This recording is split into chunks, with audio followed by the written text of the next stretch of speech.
Hello, Cancer friends. I'm Annie Botticelli, and welcome to my Cancer December 2024 Astrology Horoscope Forecast. I'm calling the theme of this month for Cancer a second chance, and there are so many arenas in your life that you will have this opportunity for renewal, reflection, transformation, a second chance to realign your priorities in life and release what no longer serves you. I'm going to go into all of those details and more. This is for you if Cancer is your sun sign, your moon sign, your rising sign, or any other Cancer placement that you're listening for. What I'm going to talk about here is part of your astrological picture. Very late to great Cancer friends, so birthdays like July 15th through the rest of the sign, or Cancer placements 23 degrees through the rest of the sign. I suggest you additionally listen to my Leo report, as your very late degree friends will benefit from both readings. Podcast friends, I'll put the chart as the thumbnail in case you want to have a peek. We're going to be concentrating a lot of energy over to the right side of the chart, but there are a lot of things to talk about in other areas as well. And we'll just get right into it. Because we have a double retrograde energy this month, we've got Mercury in Sagittarius in retrograde, and we have Mars, finally, after all of this ado, officially in retrograde. Everything that we talk about this month has to be put through the lens of redoing, reconsidering, reevaluating, and things coming back from the past. So in many ways, you'll have a chance to have a clean slate, to redo something, to revisit something, and maybe another chance to get it right, or get it better, or get it to your satisfaction, or heal something very, very critical. I've got a lot of details for you, but I want to give you dates of these retrogrades, just so that we have that for context, and I will be referring back to the nature of the retrogrades as we move our way through. Mercury started its pre-shadow period. That's when it's first started thinking about changing directions. November 8th, officially retrograde November 25th, is retrograde until December 14th, and it takes until January 3rd to get back full steam.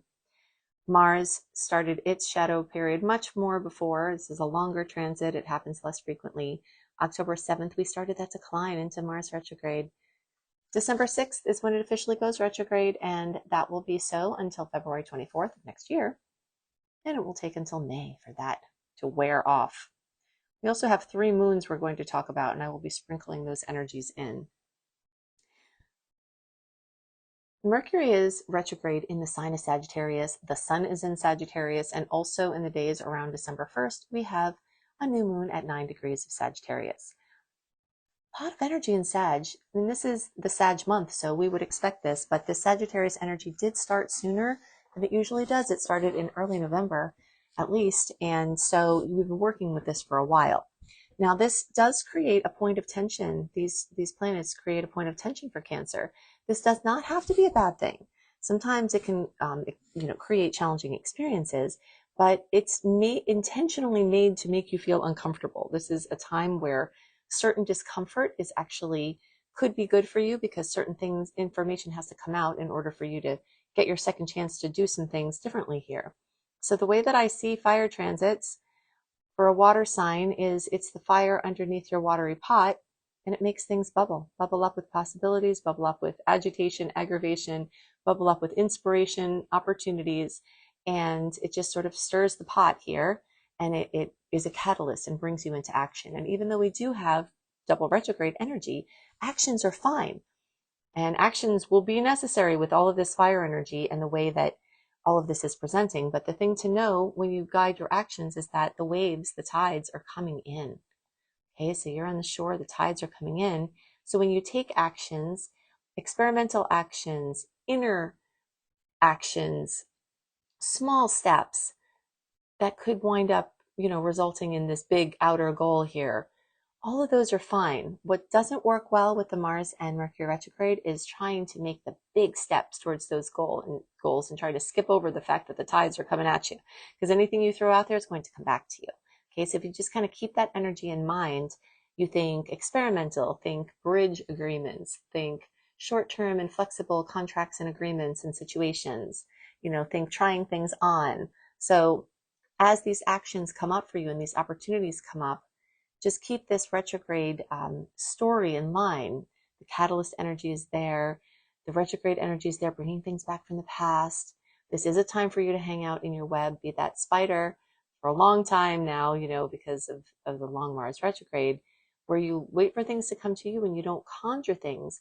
But that being said, every time is always a good time to do inner work and to make inner decisions or do things that just really need to be done or have needed to be done. So you'll have lots of opportunities for a second chance for these type of things.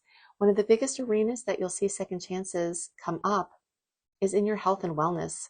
If there are certain things that you haven't gotten right here, certain symptoms that are coming back, certain signs of dis-ease, because that is what disease is, whether it's mental, emotional, physical, spiritual, it's dis-ease. You're not at ease. And so, the nature of this angle is kind of even showing that more. There are certain things that you're not at ease with, and you'll have opportunities to become at ease. In some cases, you may be traveling, and some cancers are not at ease with the travel process, even if they like the idea of traveling.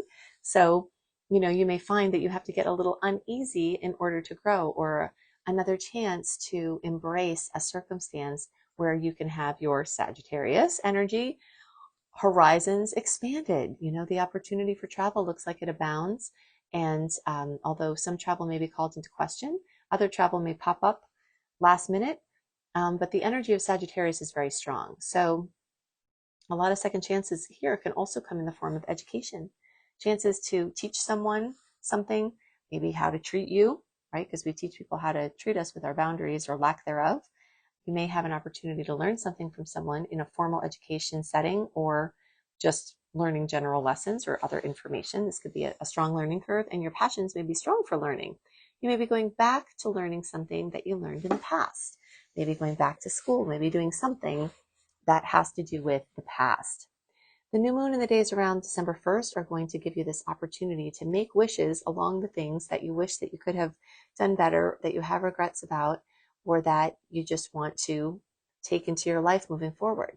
So you can set those wishes, make those intentions at that time, and they'll be especially powerful around health, wellness, stress management, your daily routine, your structure, your organization, your systems, your daily work, and your health habits, diet, finding perfect practitioners, and then anything having to do with education, teaching, learning different languages, and expanding your horizons. You may also have a second chance to see something differently. The energy of Sagittarius really is about how we see things, what your perspective is. And so with this energy in retrograde, plus with the sun glowing bright and the new moon here, you may have a chance to see something differently. And sometimes seeing something differently makes all the difference in how you experience it. This is definitely another chance to get organized and improve your sense of balance in your daily life. You don't have to wait until New Year's to get this going, because right now, this is the area that's highlighted for you. As we get into the new year, we're going to focus more, all the energy will come out of that house. So my suggestion is start your New Year's practices early, because you're going to have extra diligence with trying to implement new things now. Okay, so the second moon we have is the full moon, and the days around December 15th. And this is going to be in the opposite section. So we've got this 12th and 6th house highlighted here at this time. So we've got Jupiter still now also in retrograde in Gemini, and then we've got the full moon at 24 degrees of Gemini, bringing fullness, completion, fruition, drama to something with your inner fears, to something in your psychological space, to something in your genetic coding and your ancestral storylines. This is your house of subconscious and healings and endings, which can burst new beginnings. It can help to give you clarity on anything that's unresolved emotionally, and can definitely give you a second chance to heal the past and to release it. If there's something that has not been dealt with, maybe grief, maybe an issue with somebody close to you, this could be a time for all of that energy to be elucidated and brought out. Any energy that you put to inner work in the retrogrades is always profoundly amplified, and any energy you put towards inner work when you have a full 12th house can also be amplified. And just a reminder, in case if you're new to my reports, I've been talking about Jupiter here since May of 2024, and it will be there until June of 2025 here in this 12th house. And that is giving you a year of not only a chance to expand your intuition, get back in touch with your body symptoms as a language, get back connected to synchronicity, and which is the language of spirit, to get you back connected with your inner self, your creative space, that quiet space. but it's also preparing you for the new beginning that will happen in June, for the next year from June 2025 onward, when Jupiter gets back into your sign. This is a 12-year cycle, and the time when you have Jupiter in your 12th house before it crosses this magic line of the 12th house to the first house, that's the moment of individuation. That's us separating from the cosmic soup. That's us being born. Something new is going to be reborn. You're going to be starting a new 12-year cycle. And now you're in the last, 5 to 6 months of really wrapping up 12 years of Jupiter moving around all of these placements. So, it's a very internal time. It's a very reflective time. And it's a time when you will be able to clean the slate and evaluate things that happened before, so that you have another chance to do them differently this go around. You're preparing for a brand new invention of self, a brand new cycle, brand new zest, and right now you're kind of in the quiet incubation stage. So this month we have 3 moons to talk about, because on the days around December 30th, we have a new moon in Capricorn. That is a black moon for the Eastern time zone and eastward. Black moons are when we've got a second new moon in a calendar month or a sign. In this case, it's the calendar month. And this is an opportunity to just go even deeper, to dig your seeds deeper, to nourish them more, so that when they bloom, they can bloom more robustly. All of this energy is in Capricorn. That's at 9 degrees of Cap. And that opens up the Capricorn discussion that we have to have anyway, because it's not only the new moon in the days around the 30th that you're going to have Capricorn representation. It's also a lot of other stuff. I'm going to erase all this because I want to show you a clear picture of just how much energy is in Capricorn this month. And similar to how the Sag energy started extra early and kind of crowded out some of the Scorpio energy in November, Capricorn energy is dominating even more this month in December compared to the Sagittarius energy. And for Cancers, in a lot of ways, that's a really good thing, because elementally speaking, the earth language flows better with your water language compared to this wild, mutable fire language, which Sagittarius is still speaking. But what we have is Pallas Athena in Capricorn on December 30th. The new moon will be in Capricorn. On December 22nd, the sun will get to Capricorn, and they will all join Venus, which is already there, and Ceres. So you can see a lot of lines of energy, a lot of chances to use these retrogrades for having a clean slate and, another chance to do things in a new and better and more fulfilling way, and a way that's easier on your nervous system. So there will be as many opportunities as there are planets for these new chances, but there will also be this concentration in the energy of Libra. And because that's the house that the 7th house is ruled by, and that's the house that's getting crowded by these Capricorn energies. And then a lot of these chances in the Capricorn realm.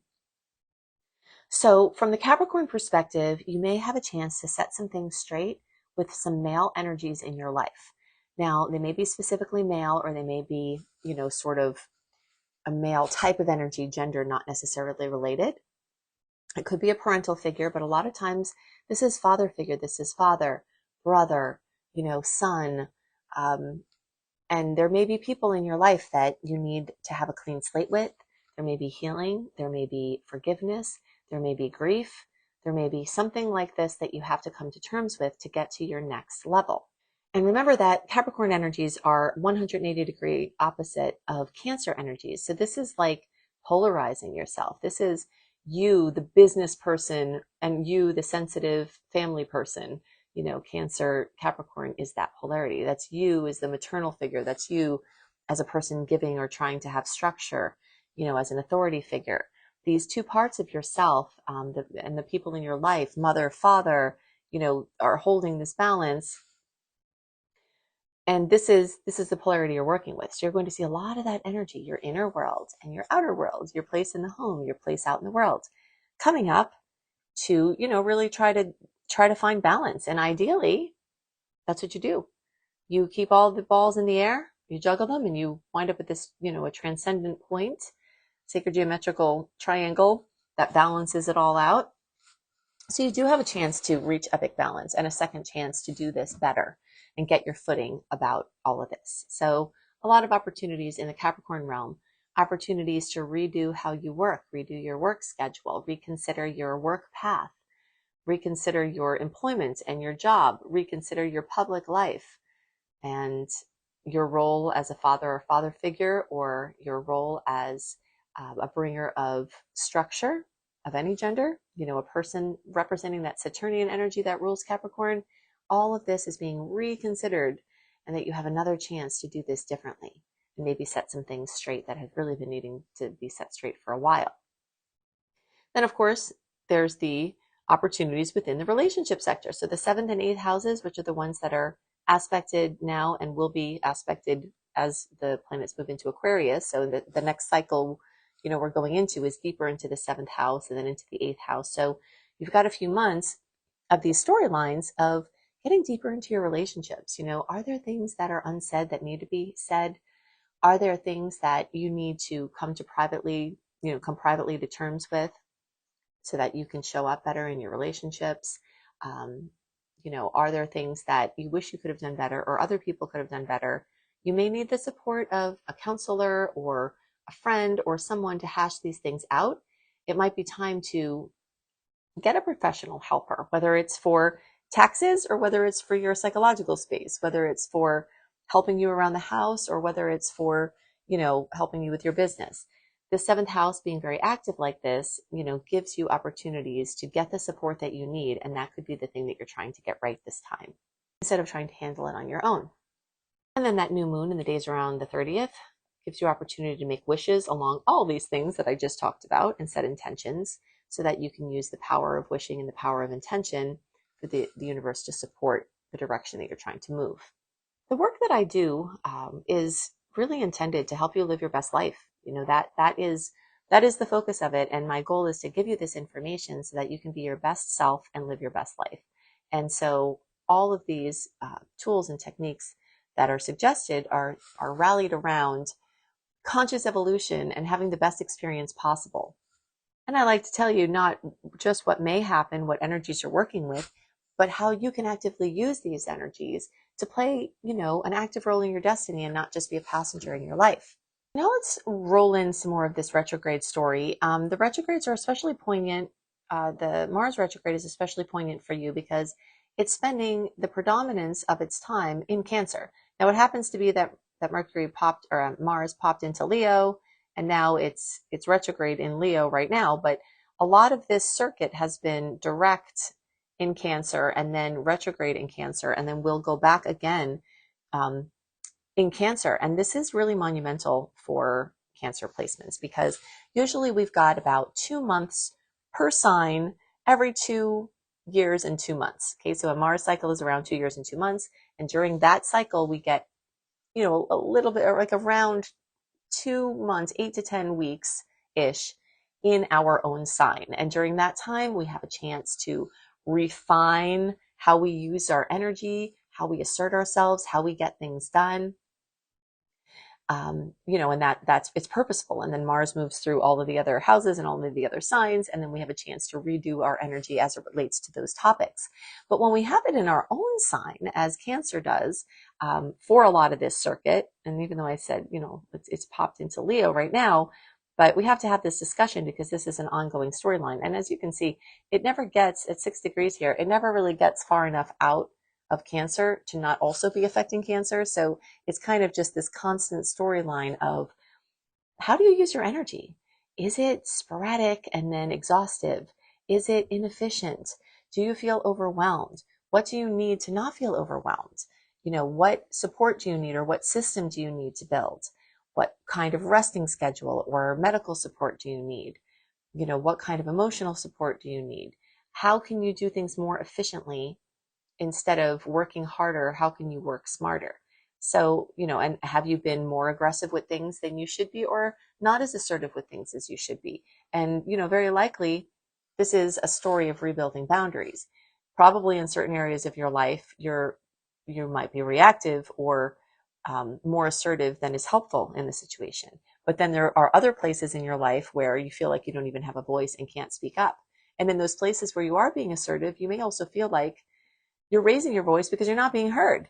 So, this is this storyline from basically September of 2024 into May of 2025 is very much about everyone in the zodiac having a chance to rework their energy, but really targeting Cancer people, with an opportunity, again, a second chance to really just change how you interface with your energy and how you use it. Are you being passive when you need to be more assertive? Are you being aggressive when you need to be more calm? Are you not standing up for yourself in certain situations? Like every polarity. And the retrograde tends to reverse things. So, you may just see this swapping out. It also has to do with ambitions, and it also has to do with motivation and inspiration. So if you were super uninspired, Mars retrograde can all of a sudden make you inspired. If you were super inspired and excited and moving forward, Mars may make you lazy, where you just pretty much want to do nothing. So, just be in observance of your energy levels and be asking the question how you can work with your optimal energy levels. And maybe this is a time to give those things the attention they need.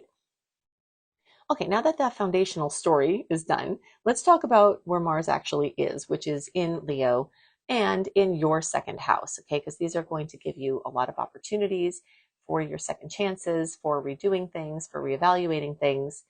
And it's going to specifically have to do with the second house, which is your self-worth. There may be some slower progress here, but you may have a chance to reassess your relationship with money, with your confidence in accepting money. It can also give you a chance to reflect and rework your approach with money. Getting educated. The Sagittarius energy could mean you're getting educated on finances, on personal finance. Maybe something's different about your money now that you really need to learn a different way of doing things and take some money management courses or things like this. This also has a lot to do with your financial reflection. So how you're earning, how you're spending, how you're saving, how you're investing, and just your money consciousness overall. And then the Leo component of it. Leo rules the fifth house. The fifth house is ruled by the sun. The sun rules where you shine. These are your creative passions. So in your money-making process, are there things that make you light up more than others? Are there ways that during this retrograde cycle, you can try to go back to some of the things you like? Let's say that you're in a certain job position and you wear many different hats. Are there certain hats that bring you more joy, that bring up your Leo spark, that bring up vibrance for you? Maybe you can start to rework with the Mars retrograde, getting back into doing those parts of the work that you really love and trying to get support or get some delegate in the parts you don't love as much. So this is a big reevaluation process there. Something else important to know about Mars retrograde, two important things. One is that not only will your energy levels be affected, other people's will too. So getting them to show up to work and do what they're supposed to do, or come to follow through with things they say they're going to do, yeah, that's going to be showing up. People are going to get more lazy, uninterested, unambitious. They might have a lower mood. So if you're wondering what the heck is going on with people, why everyone's flaking out, this could be why. Also, it's important to know that the energy of assertion is under evaluation so strongly with this transit that it very, very quickly boomerangs back any negative energy that you put out. So if you have stinking thinking, if you have negative worries, if you are feeling negative or acting negatively towards someone, if you're acting aggressively towards someone, that boomerang energy is very likely to switch back to you. And this also can have to do with lawsuits or an aggressive action towards somebody. It can very much boomerang back and not wind up in the way that you hoped. So even if you're right, it's not always the time to be, to start a fight with somebody that is going to be a ruckus. Okay, so I've got two more dates I want to give you. The most challenging transit of the month and my favorite aspect of the month. But before I get there, I want to remind you that if you're a person that loves the dates, I've given you a lot of dates, and I'm going to give you some more. But if you love them, go to anniehelpsyou.com, put your name and email address in, click receive, and get the welcome letter, and then click on the archive link. And in that archive link, put December 2024 astrology. And that's where you'll find my sweet and salty aspect date list and the details, and updates about whatever else I think can help you with the energies this month. and my favorite dates of the month, the ones to be most awareful and careful of. So I'm going to give you 2, but if you want a more complete list delivered into your inbox, then go to anniehelpsyou.com. Okay, so I'm going to start with a date that's later chronologically, but it's more of a challenging one, and I want to finish off on a positive note. So I'm going to give you this information about this mega square. We're going to talk about how you can make lemonade from it, and then we'll go into the really juicy aspects. So Saturn and Jupiter are going to be squaring one another, and a square is a point of, it's a catalyst for change, but it can be a pressure point as well. When 2 outer planets are in a square, they tend to be there for a while. So this aspect did happen already in August and September. It laid low a little bit. Now it's back. Interestingly, Jupiter rules Sagittarius, which is one of the dominant features this month, and Saturn rules Capricorn, the other dominant feature this month. And, so this is the push and pull of the expansiveness of Jupiter with the restriction of Saturn. The ebullience and optimism of Jupiter with the pessimism and reality checks of Saturn. Saturn is hard work. Jupiter can be laziness or excess. And so there's a duel between those 2 forces in your life, and that can manifest on any level. But a couple of things that we can do here, again, is search for the balance and see how we can have balance. If you have things that are too restrictive for you, let Jupiter loosen them up.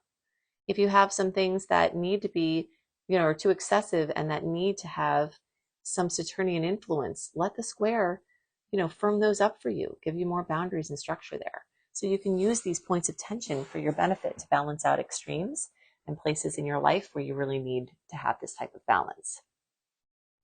Okay, so and really, even though the days around the 24th or when it's exact, you will be feeling this all month long, because they will be only a couple of degrees away all month and beyond.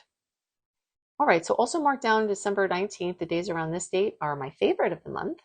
They have Venus, which will move into Aquarius. Starts out in Cap, but it will get to Aquarius, and then it will make a trine with Jupiter. Venus and Jupiter are the 2 benefics of the solar system, and Venus rules love and beauty and money, and sometimes laziness, sometimes relaxation, comforts, and Jupiter, rules expansion and growth and excess, and luck and benevolence. So in a beautiful trine, we can see very favorable outcomes here in love, beauty, money, confidence, finances, relationships, etc. It can also come through spiritual breakthroughs, since Jupiter is in that 12th house of breakthroughs for you. Okay, so if you have resonated with my work, then please click like and subscribe and click the bell. I've heard that if you don't click the bell, my posts won't go into your feed, but that's what you can do to help YouTube know that you resonate with my work. And you can also enable notifications, and all of those things will help guarantee that you won't miss anything from me. If you love the dates, sweet and salty dates, things to be awareful and careful of, the awesome aspects, definitely go to anniehelpsyou.com, put your name and email address, and click receive to get my very informative weekly newsletter. You get so many free things. Most of my work in the world is free. You get even more free stuff as a member of my free VIP community, which is what you become when you put your name and email address in there. When you click receive, you will get the welcome letter delivered into your inbox. It could be in spam. You'll have to move it into your inbox. Click on the archive link there, and then put in the search December 2024 astrology. And that's where you will find the sweet and salty dates. I always email that out a month early to my VIP friends so that you can prepare and know the dates ahead of time and know what you're getting yourself into. And if you're a visual learner, you could see all the dates there and have everything in a written format. So at anniehelpsyou.com, you can unleash by joining my free VIP community. You can upgrade by accessing my secret star portal. This gets the earliest possible access to all of my work. You do get the horoscopes and other posts early in my free VIP community too, and then you get them extra early in the secret star portal. You also get written horoscopes monthly for each sign and so much more when you upgrade there. And if you want to learn astrology, then you can click on up level and see my options. You can start with the basics, or you can dive deep into my Becoming a Professional Astrologer Mastery Certification course. If you think I put a lot into my free work, you should see what I put into this course. It has well over 100 modules and growing, and it can take you from beginner to earning money in a very short amount of time. if you apply what I teach you that way. And for people who have already been well versed with astrology, if you can't seem to tie it all together because you know so much and you don't know where to go in the chart to give a concise, effective reading every time, that is my specialty. Plus, if you're trying to monetize your love of astrology, that is my area of expertise. So you can click on Up Level when you're there at anniehelpsyou.com. I hope you have a wonderful month, and I'll see you next month. Bye.